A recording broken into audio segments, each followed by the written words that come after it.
我咧我琴日食咗宵夜咧，我今日就話俾大家聽，我間酒店房係點樣噶。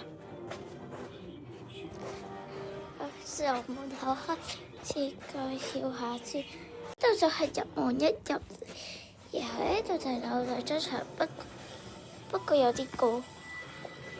然後呢度有張就係我哋喺嗰邊搬，有台，呢度有台，呢度都有個台，然後電視機，我哋係北京。然後呢度有兩個衣櫃，咁我哋而家就喺度浴缸嗰邊畫緊，再沖涼廁所，間房就有啲大，不過就都算好大啦。咁今日嚟到呢度啦，拜拜！記得 like 同埋 subscribe 同埋 share 同埋 comment 如果你哋想睇我直播，就要達到50個訂閱啦，拜拜！